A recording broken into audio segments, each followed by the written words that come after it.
You mean the class? Um, no. I mean, I said it might be, but I was just teasing. Uh, yeah. Well,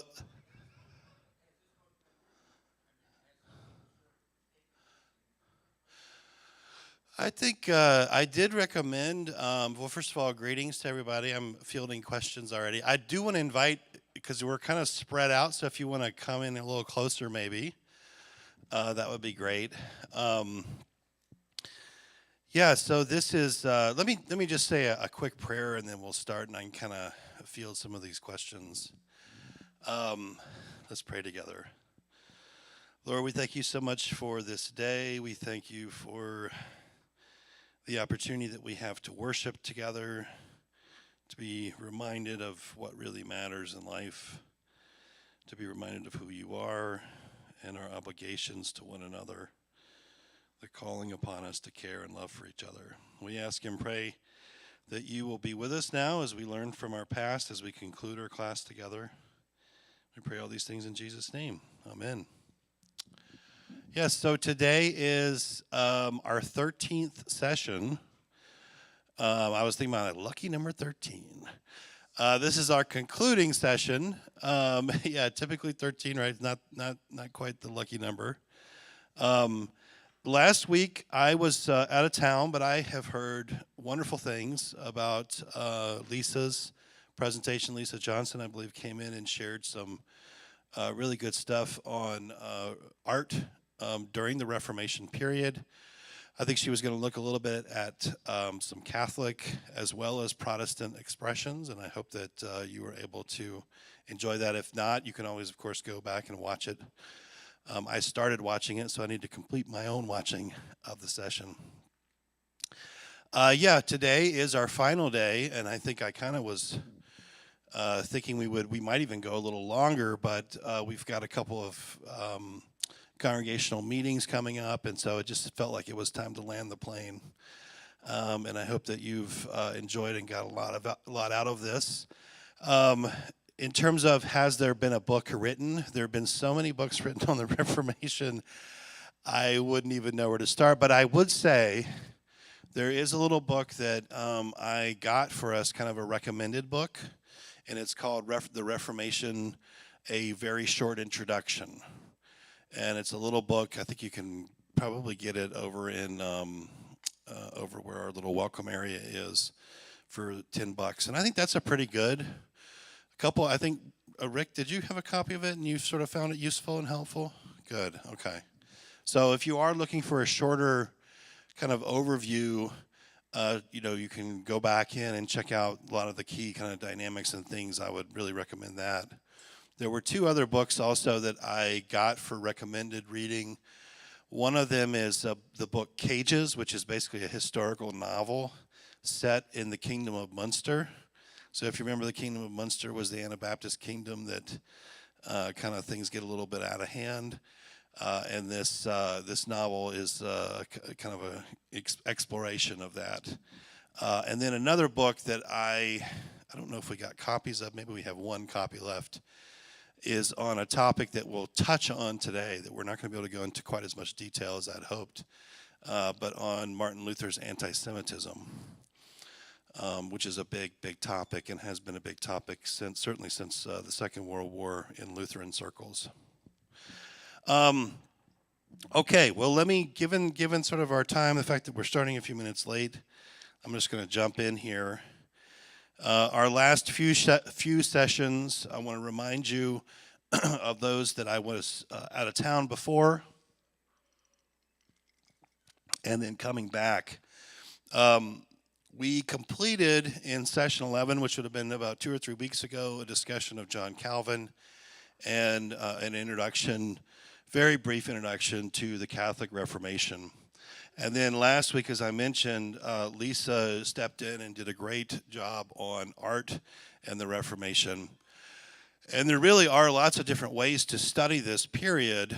You can study it according to the movements, you could study it according to time, or you could study it according to big questions like how did the Reformation affect the way that we think about education? How did the Reformation affect the way that the lives of women?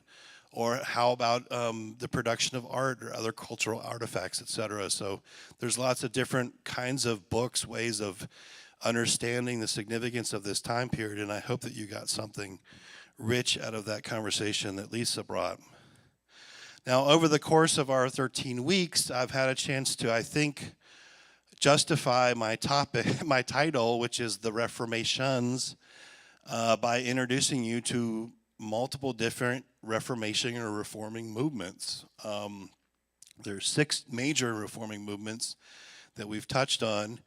There was a 7th that I was planning to bring in, but we unfortunately ran out of time. That would have been the English Reformation, which I like to call a complex mess, because that's exactly what it is, and trying to even tell the story of that is a real challenge. But my point is simply that there were a multiplicity of reforming visions, and these visions, the folks, they didn't necessarily agree with one another. In fact, they didn't agree with one another to death in some cases. And so I think I'm hoping that you got a flavor for that, you got a chance to see that, and you got a sense that Protestants, number one, didn't invent reform, and number two, there are many different ways that many different Protestants figured out how to inhabit what reform might look like, et cetera. So what I want to do today really is talk about what I'm describing at the top of your handout, which is in front of you, the legacies of the Reformations. And I just want to very briefly, before I jump into the areas, I think I have 5 or 6 quick areas that I want to sort of talk a little bit about. Is what do we mean by legacy? What am I saying when I talk about legacy? And what I'm really trying to talk about is simply what in the literature is understood as the history of effects. The German is the Wirkungsgeschichte. And so this idea that something happens and it creates a ripple. And those ripples have effects. And sometimes those effects are not intended. But nevertheless, they are there. They're real. And they provide a challenge. They also can unlock for us some of the meaning of a whatever it is that caused the effect. Other times we can see them as unintended. So my point here is not legacies necessarily in a good way or in a bad way. It's simply these are some of the effects that came out of these reforming movements in this period, this really tumultuous period of ferment and change, etc. And I have in here, I've got 5 or 6, I don't know off the top of my head, but the first one I want to talk about is an almost immediate effect that starts to happen in the 17th century, 17th into 18th century, so the 1600s, 1700s. And we've pretty much taken our story up into I think it was about the 1580s or so. So we spent a lot of time traveling over ground that was probably about 2 generations long, from 1517 up to about the 1580s, 1570s, something like that. After these movements are unleashed sort of in their explosive power, their kind of ability to generate all kinds of responses, both positive and negative, as is the case really with most movements, a kind of period or process of institutionalization of a movement happens. And that's really what we're talking about when we talk about something like confessionalization and social conformity. Now you can tell the second of those words is probably primarily negative. The first is really just a description of what the institutionalization, what the consolidating of whatever reforming movement you're talking about looks like. So let me kind of walk through this. First of all, confessionalization refers to both a social and a religious process. And it has to do with how people understand themselves. This was very much a kind of top-down process. People in charge wanted this, depending on the region that you were in. They were going to be trying to confessionalize you from the perspective of those who were essentially in power. And this wasn't simply about your beliefs, theological, religious, or otherwise. It was also about creating social boundaries in which some people fit and other people did not fit. And so that's what we mean by confessionalization, is both a social and religious process. So confessionalization then is this attempt to create very distinct confessional identities. A confession at this time has a very maybe precise and even in some ways scientific meaning. It refers to the particular perspective of a given church. So the Lutherans have one confessional identity, the Catholics have another confessional identity, and the Calvinists have yet another confessional identity. And you could go on pretty much, those are the three main ones that are involved in this process. And they typically had an actual confession that they wrote and that they utilized to try to shape and form the way that people spoke about their faith and how they understood the intersection of the church with the social order in and through these documents. So this process, as I've already mentioned, is the one way of naming the kind of settling down, the baking into things of those reforming movements. It goes from being a movement to, in some ways, becoming an institution. And it's a long-term process. It is a process that I would say starts in the 17th century, but it very definitely goes up into the 18th century. And there are parallels, so it's not just Lutherans are doing this. No, the Catholics and the Reformed are also doing it as well, etc. It's also an expression of what eventually, one of the things that our own sort of national story, we might say, had to deal with. This is the time when you have basically the appearance of what comes to be known as a state church, right? That is a particular religious confession that is supported by the political regime. So there are certain territories, for instance, in the Holy Roman Empire where the prince has decided that he is going to be Catholic and therefore all of his subjects are going to be Catholic. And so we're going to confessionalize them into becoming Catholic if they're not already. And if they really resist, we're going to kick them out. So this is another period, of forced migration happening, sometimes in Catholic areas, sometimes in Protestant, whatever the case may be. So that's what I mean by this, is both a social and a religious process, because the political arm of the state is very much engaged and interested. And to the point where eventually pastors become state employees. Now, it takes a little while, but eventually that is the case, particularly in places like Germany and otherwise. The princes are drawn to this idea because it helps them to give shape to their people. They want social conformity. They want a certain sense of identity. They want to have boundaries, in and out boundaries. Politics in some ways is defined, unfortunately, not by the pursuit of the common good, but by the pursuit of lines, who's in and who's out. And that certainly is often the case. So this process of confessionalization enables you to do that in a way, and to do it religiously, not just politically, right? It's also about your heart, not just about what you do with your body.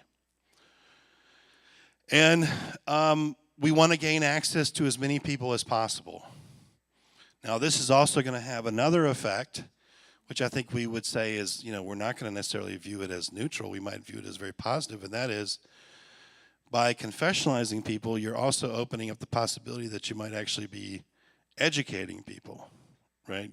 Giving them at least the basis for them to become literate, because that's another transformation that's happening during this period. Areas and regions that are predominantly illiterate are going to be slowly but surely becoming more and more literate, because confessionalization requires you're able to read and at least know what you're reading, even if you don't always know the meaning of it, which is another problem, right? I think this stuff is funny, but you guys just don't. You never laugh. So let me give you some examples, right? Because obviously this is way up here. Let's kind of bring it down a little bit to the ground. And I want to give you a couple of examples. These are all in the Holy Roman Empire. The Holy Roman Empire pretty much would be contiguous with today's Germany, some parts of Austria, some portions, some parts of Czech Republic, a little bit of modern day France, right? Predominantly German-speaking lands, though. All right, so what's going on among Lutherans in the Holy Roman Empire in terms of confessionalization? Well, the first thing is a very important event happens, this is known as the Peace of Augsburg. This happens in 1555, and the reason that this is important for Lutherans is this is the first time that Lutheran princes and their churches are able to win political concessions out of the Catholic emperor of the Holy Roman Empire, and therefore they gain legal sanction. They become legal, right? They are no longer viewed as simply illegal or heretical. They are churches that have rights, and that's a very important thing from the Peace of Augsburg. That is the only other confession, though, that is viewed as legitimate within the confines of the Holy Roman Empire, aside from the Catholic confession. So, even though there's a bunch of Calvinists who speak German, who live in the Holy Roman Empire, they are not viewed with the same sense of legality. Certainly this is the case with the Anabaptist groups. They are viewed as very, very illegal, right? But the Lutherans are legal. Okay, that leads then to the creation of one of their really important confessionalizing documents, which is the Formula of Concord, which is produced in 1577. And this Formula of Concord was really meant to settle disputes among Lutherans that I'm not going to go into because I didn't have time to really chase down my Lutheran history enough. I have a basic kind of general idea of what they were arguing over, but it's not really important for our purposes. But the Formula of Concord, along with a couple of other documents, they become the literal tools that we're going to use to confessionalize people. We're going to start to teach them this catechism. And how are we going to do that? Well, we're going to catechize and we're going to preach. So all the things you're going to hear, they have to conform to the Formula of Concord. Out of the sermon, all the things you're going to hear, they have to conform to other confessional documents. And we're going to start visiting your home. Now, pastors and priests had been visiting homes before, but it was typically to sort of do a pastoral visit. This is where the idea that the pastor comes to your house and starts to test your knowledge of the confession. I can hear the groaning and the laughing, but that's where this starts. And the father also, because this is a very highly patriarchal context, also is supposed to have a role in catechizing his children. So catechizing then means learning from rote memory the answers to certain questions. So I think some of you may have had catechism growing up. Maybe you attended confirmation or something like that, where you had to memorize something. We don't do confirmation that way anymore. I think that's good because our understanding of the nature of educational processes has changed, etc. But that's where this comes from, right? What are the results? Well, the results are pretty impressive in the cities, but not at all impressive in the countryside. And it's important to remember, unlike today, most people lived in the countryside. So this attempt to get everybody to conform religiously, even from the get-go, is not very successful. But they keep trying to do it, right? Because that's how we do things when you're human, right? Just keep on doing it. I'm sure there'll be a different result. What were the problems? As I was going back through my notes, one of the things that I thought was most interesting was that strong strain of anti-clericalism that I talked to you about in the late medieval period that had to do with the fact that the Roman Catholic Church was really the only religious game in town and was typically also your landlord. That does not go away. It just gets transferred now to these Lutheran pastors. Why are they coming to my home and bothering me with these stupid questions? Would be the normal sensibility. So you would have a very similar and same kind of resistance to the interference of the local pastor in your life, and or whether or not you could memorize the answer to a series of weird questions, or some questions that you simply didn't even understand. The other reason why there was so much resistance was in 1525, when Luther basically sides with the princes against the average person in the Peasants' War, because that's what he does, if you recall. He loses a lot of support. So some of that anti-clericalism isn't just about people meddling in other people's affairs. It's also, as I was typing this out, I couldn't help but think of that song by The Who, right? Don't Get Fooled Again, where there's the famous line, meet the new boss, same as the old boss, right? So the Reformation isn't really going to change that much on the ground, and therefore, all of the same questions, issues, and protests that average people had about the church and its comings and goings and doings, they don't go away because the church doesn't really change that much from their perspective, right? Its implications doesn't seem to make much of a difference. Okay, so that's the Lutheran. So an attempt to do this, relatively successful in cities, not very successful in the countryside, and the vast majority of people live in the countryside, so very much a herky-jerky process, and whether or not it's successful or not, I suppose, is in the eye of the beholder. The second major confessional group within the Holy Roman Empire was one that wasn't even recognized in terms of legality, and that was the Calvinists. So remember the Calvinists? They are also called the Reformed.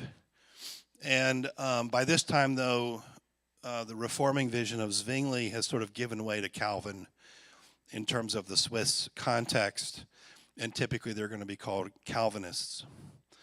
And if you remember, because of the early polyglot nature of Calvin's ministry, right, that he's writing to bunches of different people in different places in different languages, it won't surprise us that there would be German-speaking Calvinists just as much as there might be French. One of the things that occurs in the German context that's kind of unique in the Holy Roman Empire is that there are some princes who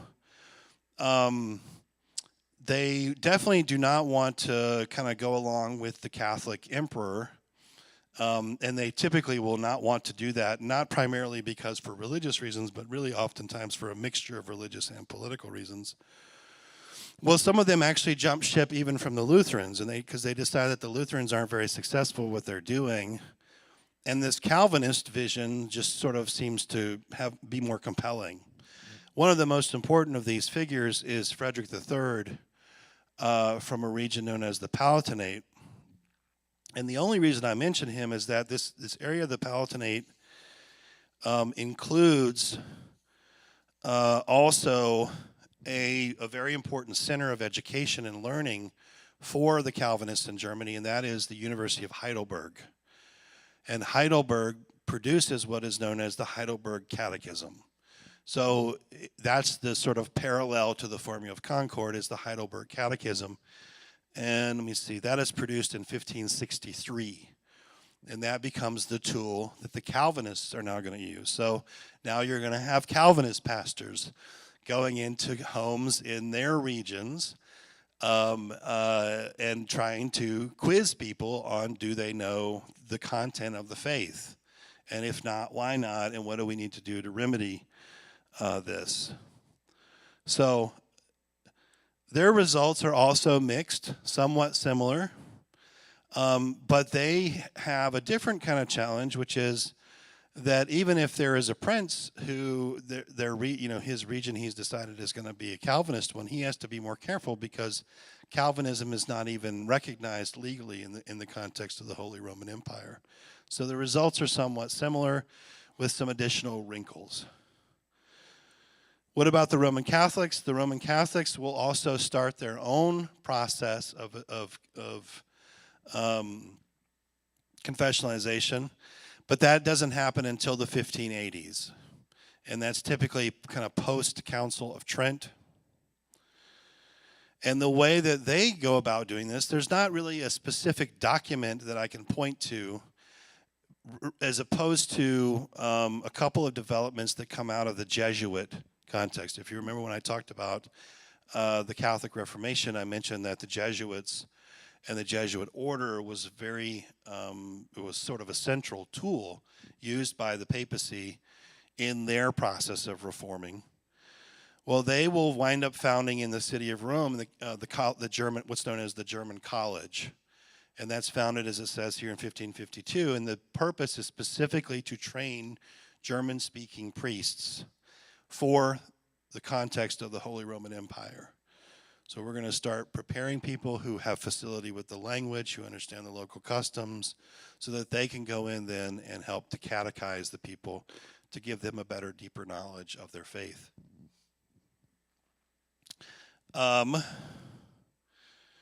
And the other thing was the Jesuits were very good at founding schools, right? So they wind up establishing institutions and schools across Germany and Austria. And as I mentioned here, by the 1630s, so only about 50 years later, we have something like 3,000 Jesuits in these areas running somewhere around 65 different schools. And the function of those schools, again, is not just to educate people, it is to confessionalize them. It is to catechize them, right? So that's the goal. So what does all this mean in terms of our question about legacies? Well, one thing it does is I think it highlights for us what becomes a really, to some extent, troubling development as sort of the history of Europe and North America, and maybe we could point to several other aspects because it certainly touches on colonization. But this troubling pattern of the state becoming more and more dominant in the life of the church, to the point where the church basically just becomes an arm of the state.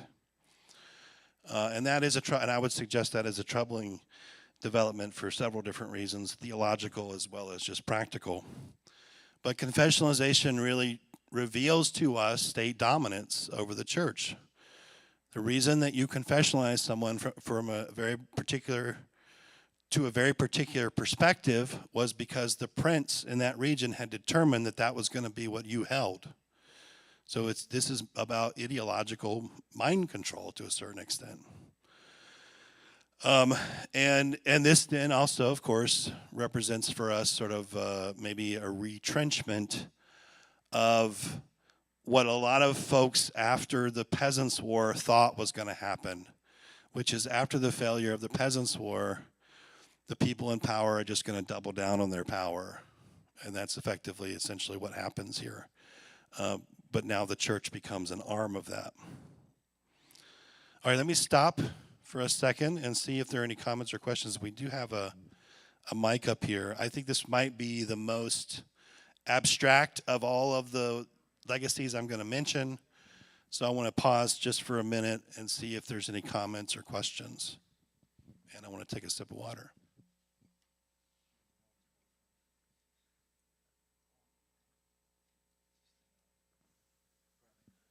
So, Christian, just one question in terms of if we go before the Reformations, with remind me the relationship between the Catholic Church and the princes. It always seemed to me that the Catholic Church kind of was tied to the state, whatever that state was. Well, it was contentious, but there was, I would say from like 1100 maybe, let's say 1150, up to the eve of the Reformation was a contentious back and forth about which power really was the power. There are certainly earlier roots. The popes had a theory about they call the two swords, or the two sources of authority. And they constructed a vision that said that God had given secular and religious authority to the Pope, but then the Pope gives away the secular authority to the emperor. And emperors had been like, no. We don't get our power from you. We get our power directly from God. But they went back and forth over this, et cetera. So it was not like there was very much a symbiosis, but it was not a pleasant one all the time. Yeah. Other questions? It's like Tom's got a...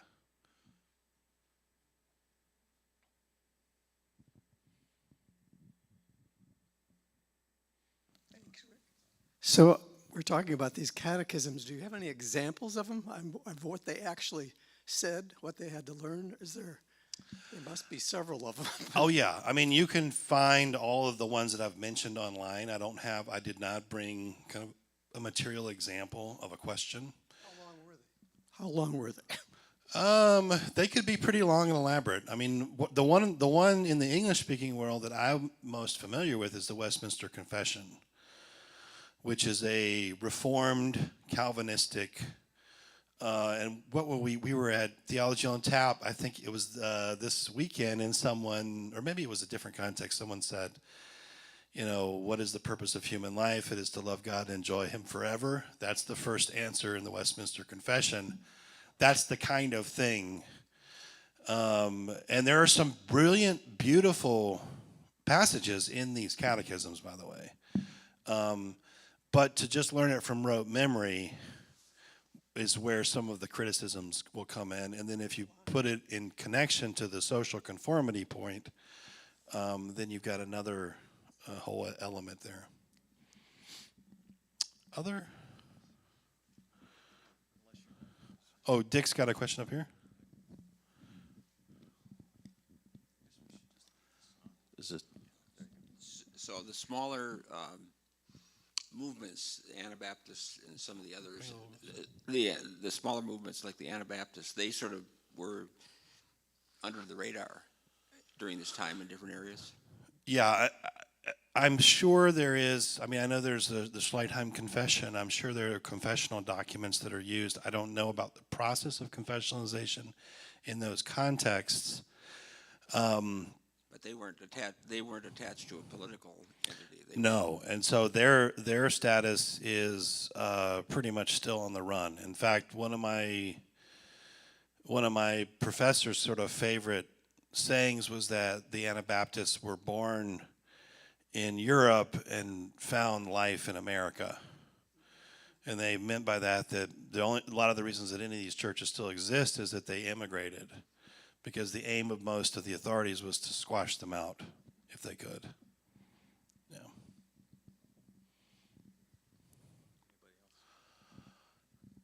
Bueller? Anyone? All right. So let me turn then to another, what I think is obviously a disturbing component, but it's sort of if you understand confessionalization, you kind of understand how this might happen, and that is, how do we treat then outsiders? How do we view them? And we could have had a conversation about persecution of, in fact, we were just kind of talking a little bit about this with the Anabaptists.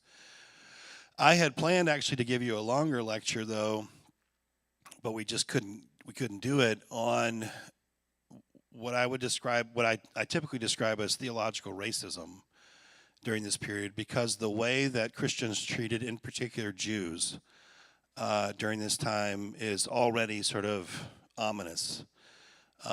This becomes an issue in the 1930s, in particular when we hit a Luther year right around the time, I think it was 1934, 1933 is a Luther year, which means it's like, the 50th or 100th or something for a birthday. And there are pamphlets published and enthusiastically received that compare Hitler and Luther. including their views on the Jews. And it's particularly Luther's late writings that I'll talk about in just a second. But the overarching point I want to make, without going into all the detail that I might have otherwise provided for you, is simply that reforming language and language of purity it cuts both ways. It can have a dark side. And so one has to, I think, employ it carefully and understand the possibility, because if you start to make the argument that we're trying to change and be changed and purified, well, what about the ones with, in your midst that don't necessarily hold to that same view? You might view them as a threat. You probably would.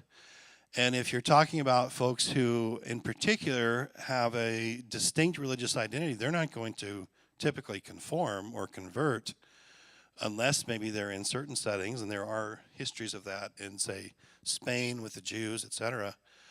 How are you going to deal with them? And there's a very long history in Europe that's prior to the Reformation of already dealing very poorly with Jews.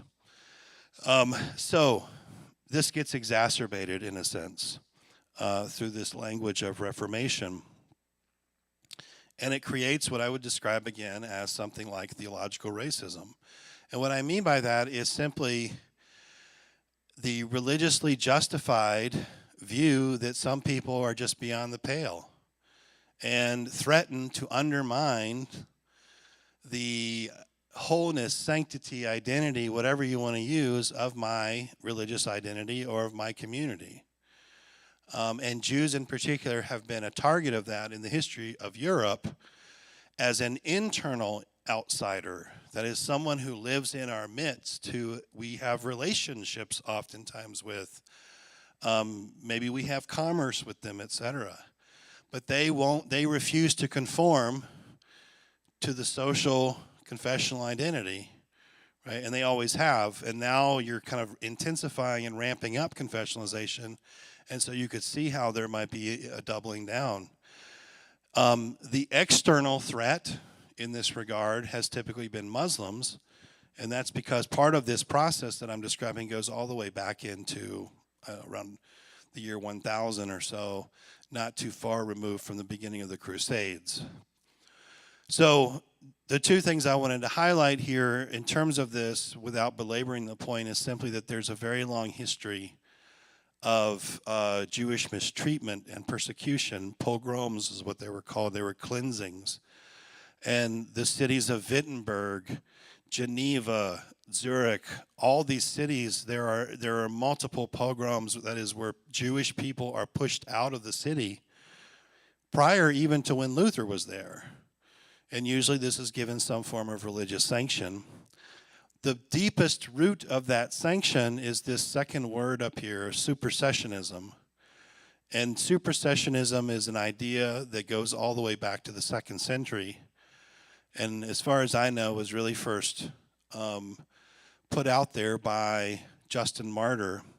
And it's simply the idea that the church supersedes Israel. The church has replaced the people Israel as the objects of God's love and the inheritors of God's promises.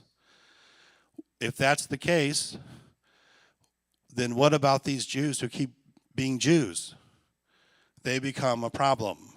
And so supersessionism, in a sense, is a theological perspective that gives grounding to some of this, and it's very, very old. By the time we get up to the Reformation period, this has been combined with a whole host of other things like the teachings of contempt. Again, I can't go into those, but it's basically the idea that Jews should be hated because they killed Jesus. And there's different kinds of arguments that are thrown into that.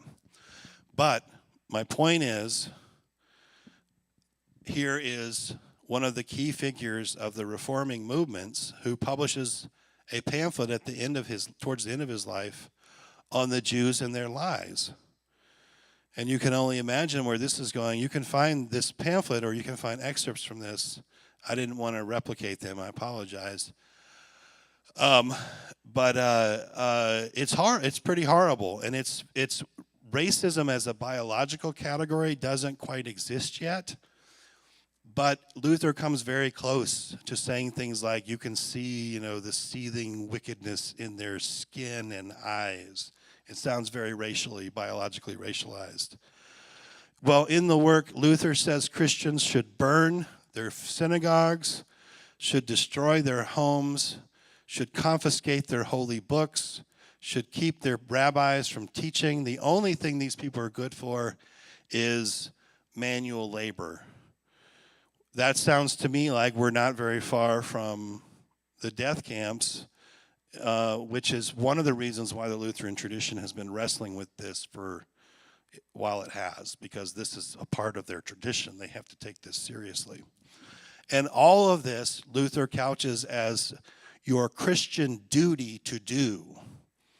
That, to me, is what I mean by theological racism, right? It's a racial racism, engagement, suppression, whatever, with a religious imprimatur or stamp of approval put upon the top of it. And this notion of reforming, purifying your community, etc., which is a part of the reforming visions, this also helps to unleash some of that. How are we going to treat others, outsiders, those with whom we don't agree, or those who don't agree with us? That becomes sort of one of the central questions. I have time for one question, then I'm going to move us forward. If you could give him, take him over the, thank you.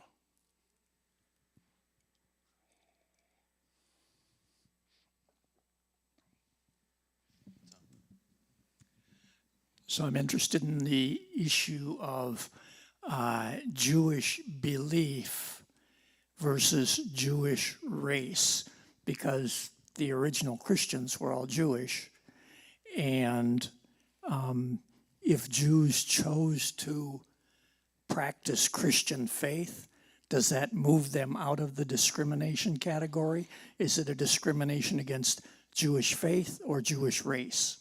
It's both. I appreciate that question. And the reason I say that it's both is that even Jews who convert, and here I'm thinking particularly the Spanish context, they are held in suspicion. Are they really Christians or not? And that language kind of goes on. And so how do you figure it out? You send in an inquisitor, right? And you subject them to the Inquisition to find out how deeply down do they really believe this stuff. Now, is that exactly what happens in the Lutheran context?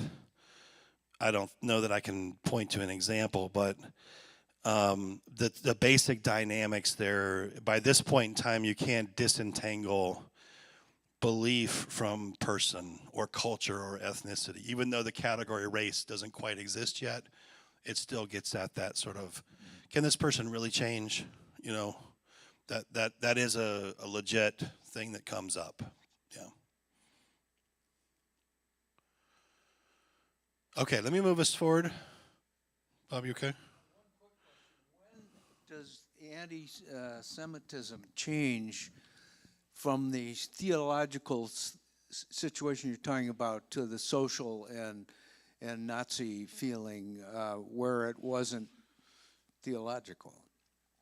At least I didn't think so. I mean, I think you've already got this happening in the 18th and into certainly in the 19th century. It makes the I mean, our first anti-Semitic political parties are in the 19th century.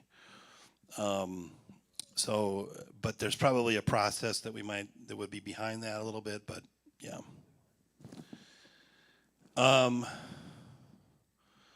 Okay. So what about literacy and education? This is a little bit lighter note than our last one, legacy-wise. But I think we would have to say that there was an enormous impact on the rise of literacy and access to education, in part because almost all of the reforming visions believe that people do need to understand what it is they say they believe, right? We want to give them access to other sources of piety. There's always, of course, a tightrope being walked here because the authorities don't want to give too much leeway to interpretation, but they do want people to be able to read and understand, at the very least, the catechism, right? And the Catholic Church clearly sees that they need to reform education, at the very least, for their clergy. Because many of the errors or the issues that the reformers had with the Catholic Church, some of those could actually just be boiled down to the fact that oftentimes Catholic priests did not receive a good education. They didn't even know what they were saying in Latin, and so they were making up all kinds of stuff. So literacy then is already on the rise, in part because of the invention of the printing press, because you can get this stuff more and more easily. You can replicate it, get it into people's hands. And by that, I simply mean just things to read. You have the influence of the Renaissance, and you have the need also from the side of the power structure, for more literate folks, people who can help run the bureaucracy of the state or whatever. So that's another reason why literacy rates are growing. Literacy also in this case means to be able to read and write. And so that's part of what we see beginning to develop, not just to read, but also to be able to write. And as I mentioned here, these are all, I would assume you wouldn't be surprised, right, that literacy rates are going to be higher in the cities than they are in the countryside. They're going to be higher among men than women, in part because women are kept from having access. In fact, that's a large measure of it. And then, of course, among the wealthy, and then among the poor. What about from the Protestant side? This is in part driven on this conviction that we see among most of the Protestant reformers about the necessity and centrality of Scripture and preaching. People need to be literate to understand the messages that we're trying to preach to them. So what do? They found primary schools. They create ideas like public education. They found academies and universities. And that's how you start to inculcate among your populace. That also then goes hand in hand with confessionalization. So this might be an unintended consequence of positive one, but nevertheless, it's a part of it. On the Catholic side, we also see a rise in literacy, though not quite as high as in Protestant lands, in part because the emphasis probably on Scripture and preaching is more intense among Protestants than it is Catholics. And we've already mentioned the role that the Jesuits play in founding schools and offering educational opportunities in Europe and around the world. What about religious art and architecture? You've already had a presentation on this, so you know that both Protestants and Catholics wind up creating really remarkable works of art.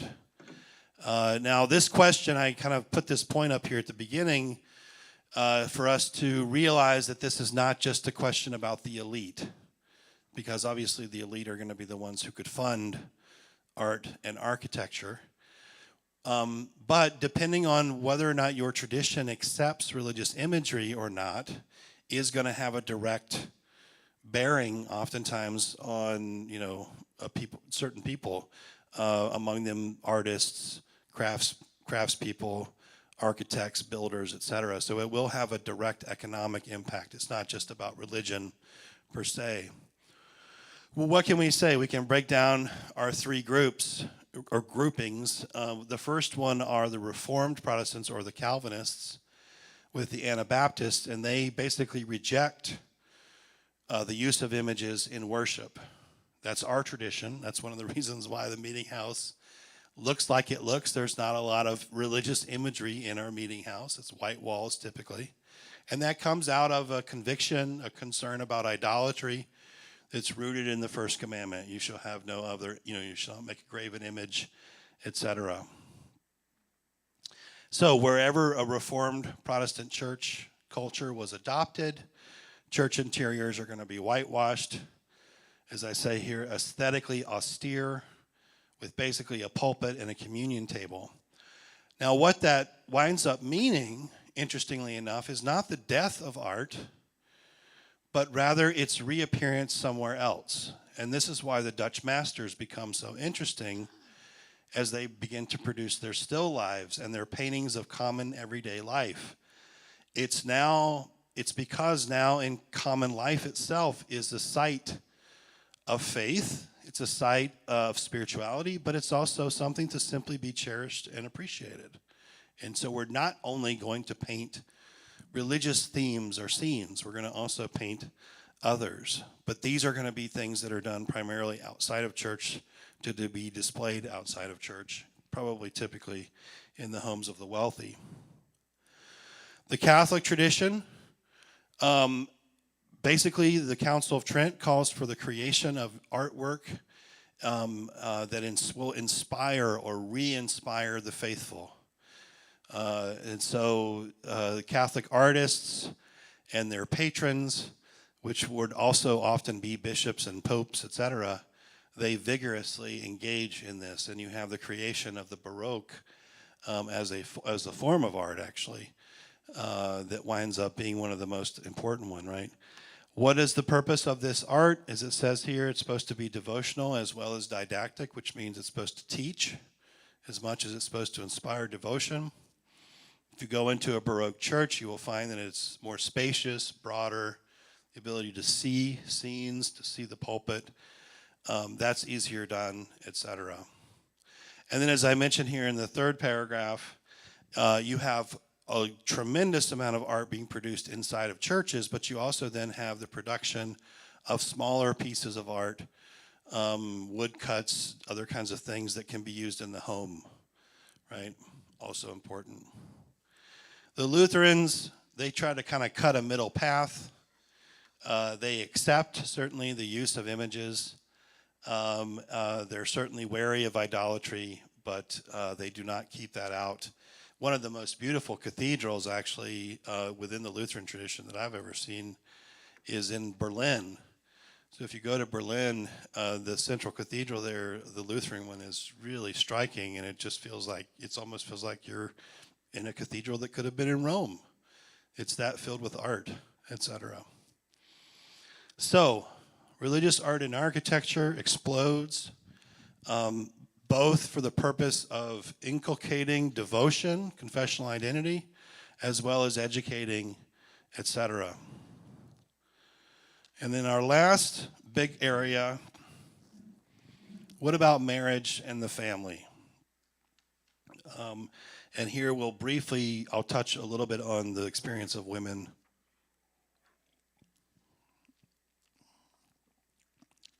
As well. Now I have broken this one down according to the Lutheran and Calvinists kind of go together. They fit here underneath the Protestant marriage idea. And as I mentioned here, there's sort of a paradoxical tension within the way that they view marriage. On the one hand, marriage now is elevated. One of Luther's key concerns was to break down the distinction that he felt had developed in the Catholic Church that elevated celibacy and downplayed marriage. And Luther was like, no, being a Christian is like being a really good Christian is not about becoming a monk. It's about living out your calling wherever you are. So there's an attempt then to elevate the everyday. And among the everyday is married life, right? That's as holy as any monk, and maybe even more so. That would certainly, Luther would say, even more so. So vocation becomes a huge category by which Luther works this out. He talks about our calling, our daily callings. You can be as holy being a baker or a candlestick maker as you might be a priest. However, at the same time, there is also a doubling down on patriarchy, that we are going to elevate life in the home, but make no mistake, this is not an egalitarian relationship in the home. It is one ruled by a single figure, typically the father, right? In fact, I would say almost always. So a male-centered household, women are now tied to the home, in part because they lose the ability to go into the monastic vocation, which I think is if you really look at it from the perspective of women and their experience, is a significant loss. Because for a woman to be able to become a nun, as opposed to being married and being under the thumb or whatever of her husband, she could experience a lot of amazing things. Like she could become educated. She might become a preacher and or a writer. And I've listed for you some of the great women here that we have. These are the first women, by the way, whose writings we know are actually written by women. At least in the history of the Christian church. There are certainly women that we hear about before, but typically, number one, either a man is talking about them, or number two, there's no consensus over the fact that this was indeed written by a woman and not simply a man. So this was I think this was a significant loss. Now, I've given to you an example here of a woman who gets involved in the reforming movement. She's a wealthy woman, Argula von Grumbach. That's a pretty German name, right? That's a good one, von Grumbach. And she's probably the most important Lutheran voice among women, at least from the early period of the Reformation.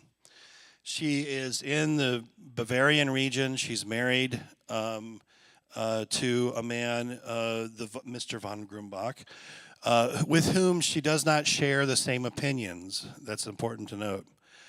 At one of the local universities, she hears about students getting into trouble with their Catholic professors because of their Protestant viewpoints, and she takes and puts pen to paper and writes a series of letters actually, to the rectors at the university, basically calling them to prove why these students should be punished for their Protestant beliefs. Where can you prove to me your positions out of Scripture? She literally just is saying what Luther says.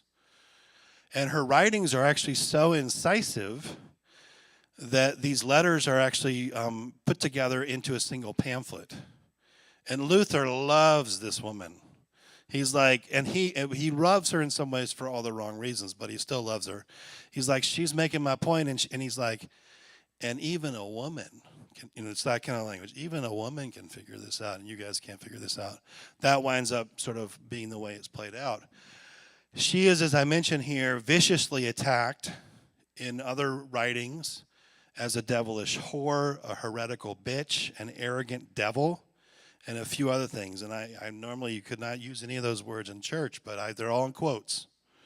So her husband loses his position. You can imagine how upset that household was. And basically she disappears after 1524. She just disappears from the historical record. I don't think she disappears, but her case, again, as I mentioned here, it does highlight the difficult position that women found themselves in. This is a noble woman, number one, so she had access to education. She is eloquent. She's able to express herself. She writes. She has access to do that. Her writing becomes popular and important in the reforming movement. Luther loves it, but he's not quite sure he loves it as much as maybe she would want, because he doesn't want, if I have a woman as one of my authorities, that's going to disqualify me. That's the way he treats it. So that's what I mean when I say he supports her in a qualified way. So women's lots don't change a ton, and in some cases they become worse in terms of access. How do the Anabaptists and the Catholics think about this? The Anabaptists are interesting because they argue that your commitment to Jesus trumps your commitment to your partner. So there's a much more kind of, it's almost, one commentator argued that it's very sort of almost monastic, that you are in some sense married spiritually to Jesus as much as you are married to your spouse, and your salvation hinges not so much on being faithful to your spouse as being faithful to Jesus. As I mentioned here, marriage is a spiritual covenant rather than an outlet for procreation.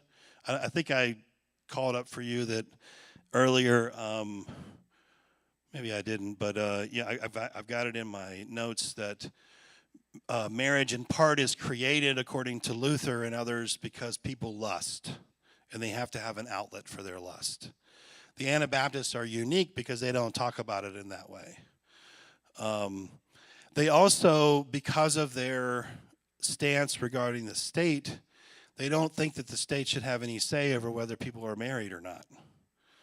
That should only be something that's done, so you don't have marriages kind of authorized or whatever by civil authorities. It's something that's done in the context of the community as opposed to that. Roman Catholic, you won't necessarily be surprised, but Council of Trent reaffirms the superiority of celibacy over marriage. It's better to be a monk, in a sense. They retain monastic orders. And as I mentioned here now, one of the things that Trent does try to do is to crack down on the widespread, probably 50-60% of priests at this time had wives, like common law wives, and children oftentimes. That's what concubinage means, that word there. So Trent is trying to clean that up, right? And bring people's lives into conformity with the ideas that the church espouses. They do reaffirm the sacramental status of marriage. It's one of the 7 sacraments. As I mentioned here, it's a stable outlet for human lust, according to the Catholic tradition. There's not as much of an emphasis on the importance of marriage, certainly not during this time, as there is in Protestant circles. And they try to get rid of clandestine marriages. And clandestine marriages were the ability of young people to marry one another against their parents' wishes. They could find a priest who would oversee that. Well, the Council of Trent is going to try to get rid of that. You get into a lot of trouble if you wind up officiating, whereas before, not so much. Okay, 1208. We've landed the plane. We've pulled up to the jetway. I'm opening the door. Fresh air is coming in. You're thinking, I'm ready to get out of here, get my luggage, and get home. All right, so assessing the Reformations. How do we assess these broad movements? What do we take away from this? And I kind of had sort of 3 areas to think through. One is, well, what were the goals of these movements? How do we determine what the goal was? And some of these are just questions. Was one of the goals people having a clearer understanding of the gospel? What about having more access to religious knowledge? What about living out the gospel's calling on my life and how I understand that? Being able to apply that to my life, or what about being able to apply that to our social lives, right? Different movements had different goals. And depending on the goal, then you can assess the movement, right? Whether it was successful or not, why it was important, etc. And that's the success or failure question. The last question, though, that I did want to ask is, and this is something that came up particularly back in 2017 with the 500th anniversary of the Reformation, was the question, is the Reformation over? Right? Our tradition talks about reformed and yet ever reforming, or famously waiting for more light to break in. That there's a certain idea, I think, embedded in some of these Reformation traditions that the Reformation is never and can never be over until God comes back. Does that matter or not? Does that help us to understand our own tradition and the things that we long for and strive for, etc.? Maybe, maybe not. Does that inform how we might assess contemporary things like the quote-unquote revival that happened at Asbury University, for instance, or something like that?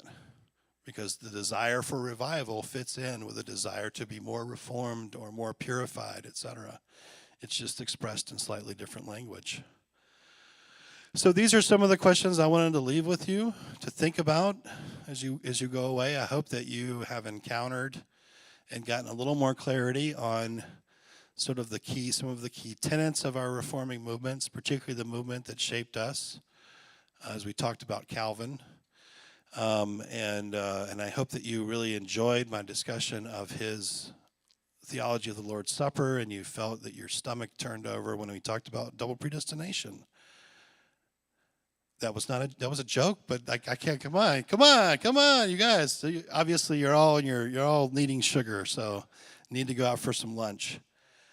Let me just close. Are there any comments, questions, things that you're left with that you want to share with us here at the end?